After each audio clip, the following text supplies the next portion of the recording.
Michael. Hi, David. Thank you very much. This was totally improvised. So for Digital Domination Summit, tell me what your experience has been in dominating the digital world in the past and how you are doing it today. Right. Well, I think my first big notable company was mp3.com.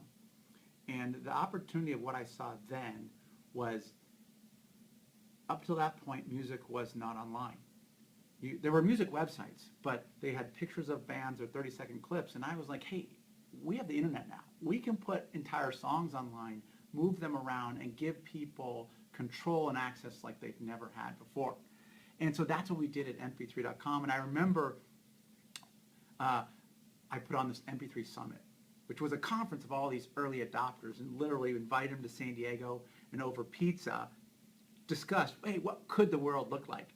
And I remember discussions about, hey, would it be possible to have a music player with no moving parts? Now, it seems almost comical today to discuss that, but back then, we were all carrying those big Discmen. You know, you'd walk and it would bounce and skip, and so I remember, guys came up with blueprints, and my company, mp3.com, was the first company to sell commercially an MP3 player. Of course, today, every phone is an MP3 player. But that's what's exciting to me, is when you have an industry that is not online and then gets dragged online, because when that happens, there's an explosion of consumer options and cost efficiencies and more functionality.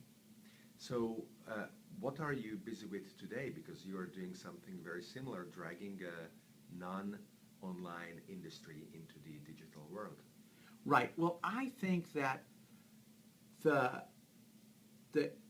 media sector that is a laggard, that isn't on the internet today in any meaningful way, is radio. If you think about it, TV, newspaper, magazines, books, a lot of that is on the internet. But radio really isn't.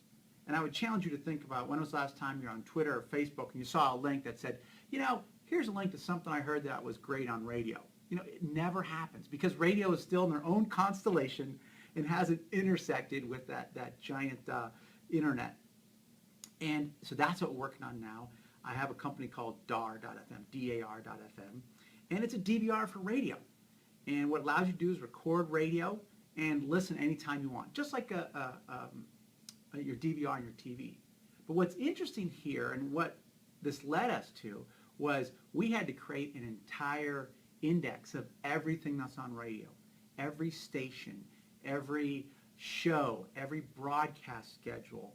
And now we're actually tracking for every single station, every song that's on and when it's on.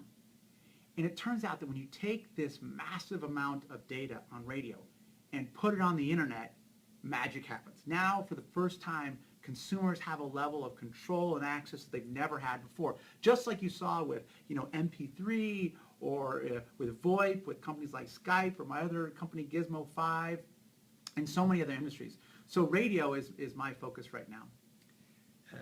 What is your lesson to people who want to be digital disruptors, who want to dominate in the digital?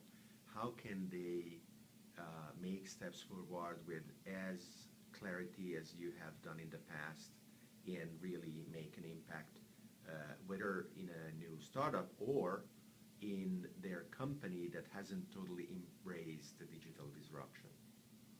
Well, to me, what I look for is find an industry that isn't online yet, that hasn't made that step, that still is locked in the analog world at some level. Because here's one of the key of businesses. The bigger the wave, the easier it is to be a success. If you pick a little tiny, to use a surfing analogy, because I'm from San Diego, if you're at a little tiny wave, you have to paddle like hell to try to get up enough speed to catch the wave to ride it. However, if it's a giant wave, you only need a little bit of paddling to catch that wave and ride it a very long time.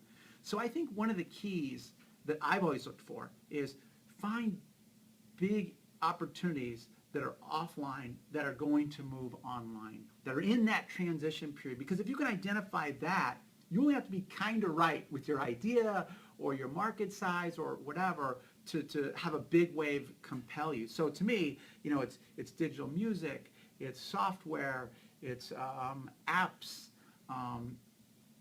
telecom, radio, things like that, where there's a big transition happening that if you can play even a small role in, even if you know you're a vice president in a company somewhere, it can still be a big material success. Okay, thank you very much.